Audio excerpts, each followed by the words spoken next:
Hello folks, it's Rich here. How are you doing? Let's get a bit closer. Woo! I'm excited about this. Yes, I am. Now, first and foremost, this is guitar number 200. Now, you might say the 200th guitar should have been something super special, and maybe it should. Maybe 200 is just a number and who cares?Maybe this is the special one. Well, for those who have followed me for a little while and been subscribers and all that jizzy jazz, I'm a Chapman kind of guy. I like you chappy Chapmans, and hello anyone in the Chapman world. And this has been on my to buy list for, let's take the strap off for a moment. Strap on? No, strap off. For over 2 years. In fact, my beautiful wife Sarah Jane, hello Sarah Jane, if you're watching, you're probably not because you're downstairs drinking a cappuccino and watching the news. And she very nearly bought me one of these. It was over 2 years ago. It's before she bought me Mina, the Harley Benton, and someone had golded this one. There was one with all gold hardware, but she wasn't sure, and then it came and went, and that was that. So, and I've looked at these a few times, and I want one that's called White Dove, this finish. Chapman also did an ML2, their Les Paul type guitar, in the same finish, but not an ML1, sadly. So, when I recently realised, OMG, I have no Chapman guitars anymore, what is wrong with my life? And I had a little dabble back with Fender and Squier, which are all fine, but I like my Chapmans for various reasons, I just like them. So I decided to draw up a short list of the ones that I really want, rather than just trying all of them, buying all of them, or one looks like it's good value or cheap, and just stuff it, I'm having it. No, just the ones I want, and that is a list of, I'm just looking at it behind there. There on that list there are 1, 2, 3, 4, 5, 6, 7, 8, 9, 10, 11. Is that many? And so I've sorry Sarah Jane, can we still be married afterwards? So I've started that. The Cap 10 is back. The ML3 Pro, which I've had a love-hate with, but I finally got one with the colour that I wanted, the beautiful, beautiful sunburst and the darker roasted neck, and I'm sure that neck is a bit thinner. But anyway, love it. And this is one that's been on that list. It's a 2017. Let's get a bit closer still. Poor lighting, it's nighttime-ish. It's brilliant white with this gorgeous reveal binding all the way around. Unlike a lot of telly styles, you get belly cut and you get a scoop down here. Scoop! It's high access neck joint. It's one of the many things I like about Chapman's string through body. You don't get a wireless dongle. What you do get is, this is old and not, the guy just bought it off. He bought it from Anderton's. I shouldn't twizzle that, I should take it out, a bit loose, in 2017. It's got 3-way switch, brass saddles. I'm a sucker for brass saddles. In fact, I've currently got 4 Chapman guitars. They've all got brass saddles on. I put the brass saddles on the Cap 10, that doesn't come with them standard, the other ones do. These mushroom style strap locks, which are my favourite. Nice and chunky. A 9.5-inch fret radius and a thickness similar to a Fender standard. Yeah, definitely not thicker, maybe a fraction thinner on here. Jumbo frets, not a massive fan of jumbo frets, but these don't feel too jumbo-y. I need to double check the spec on it actually, as it's an older one, whether these were mediums. I don't think they are, I think they're still jumbos. Rolled fretboard edges. This one has got, the frets are a little bit sharp on the outside here, just a bit sprouty. Which, maybe 7 years ago there was less attention to that. It's not been looked after. Well, it's not been looked after, but it's not been loved. So it needs a bit of help. So, which Tom will very kindly do for me. Your normal style tuners, which are akin to a Fender standard Mexican style, and a graphite nut on their truss rod down the middle. That's about £200 this just cost me. So I've seen Tom today. Hey Tom, good to see him. I picked up my electroacoustic, which I'll show you in another video. He's done a brilliant job with that, lovely.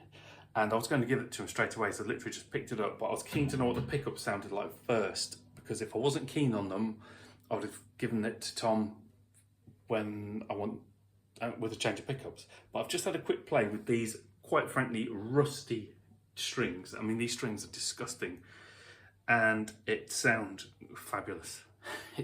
Even with crappy strings, it sounds really nice already. So I'm really looking forward to get some proper strings on it. In fact, when I showed it to Tom, he looked at the pickups and he said, "Are they standard ones?"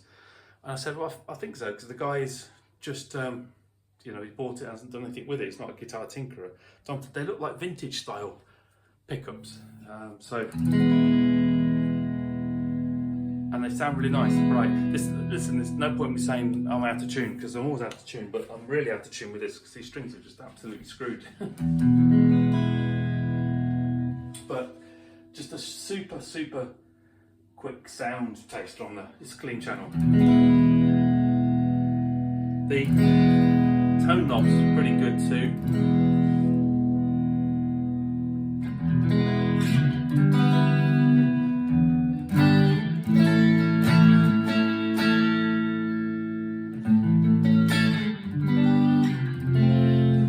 Take that reverb and delay off for anyone who might moan about that, which would be a fair moan really. I've got the ISF, which is the tone control, at 12 o'clock on here.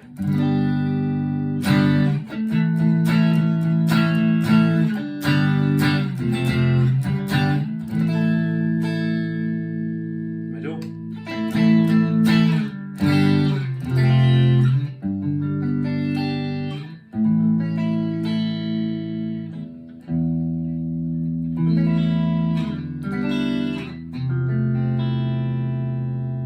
Bridge.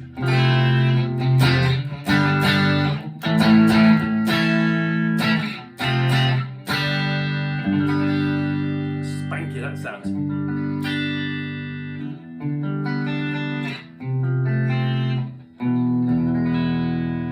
Yeah, lovely. I wanted this to sound like a replacement for my Squier Classic Vibe with a vintagey traditional kind of sound, and I think it is. Perhaps it's got, I don't know what the I have to check what the resistance is on this pickup. It's mahogany body, by the way.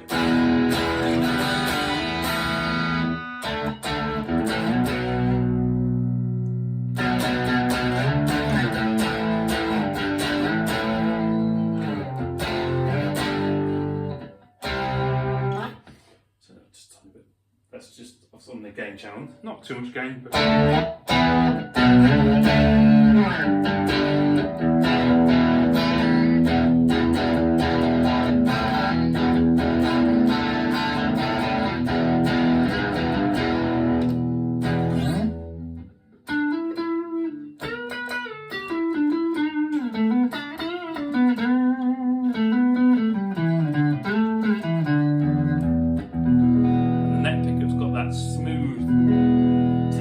sound that's halfway to a humbucker.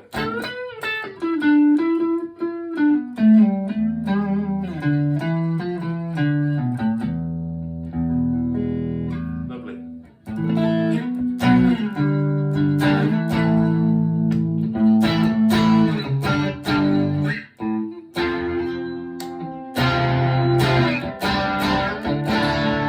Anyway, so it's terribly out of tune and these strings are just shocking. But absolutely delighted, £200. Now this is one of the things I say about Chapman guitars all the time. Let's just take this off. Well, I like them, you either like reverse headstocks or you don't, albeit some of the newer ones don't have it. And you've got an opinion on Rob or not. Personally, I don't think you should. It's about the guitar, isn't it? Rather than who you think runs the company or what you think about them. I say this so many times, you don't know the guy who runs Fender, do you? Or Gibson, do you? Or Ibanez, do you? No, who knows what they're like. So it should be really about the guitars, and I just think I just like them. They're comfortable. You get decent appointments and sounds and specs for your cash. And if you go hunting on the second-hand market and have a nosy around, you get some bargains. £200. I mean, most of these that are advertised are £3, occasionally £3.50. Not that they'd really go for that. You can always get money off when you see these, because people see what they think the value is in them because they're such, good guitars. And I get that, but sadly the actual second-hand value is only about 40 to 45% of what the new value was. If you're talking Fender, modern ones, you're sort of 55, maybe even 60% of the original sale value. Same with PRS, they're around about that. Gibson can be even more, but Chapman's, they're similar to an Ibanez really, about 40 to 45%. So you get some bargains and a nice guitar. So anyway, let me know what you think of that. And before it goes, because I'll always let Tom do a proper setup of these things for me, but I am going to keep the pickups. So myself, I'm going to polish the frets, give the whole thing a clean up, put some new 10s on it. I haven't got the skills to sort out these slightly rough frets. I don't know what to do about that. I might just leave that for Tom before. I mean, it's not awful. And yeah, but at least with the new strings, it'll be good. And then when I pick up my ML1, which is now with Tom for some new pickups and a setup, I'll perhaps drop this off with him then.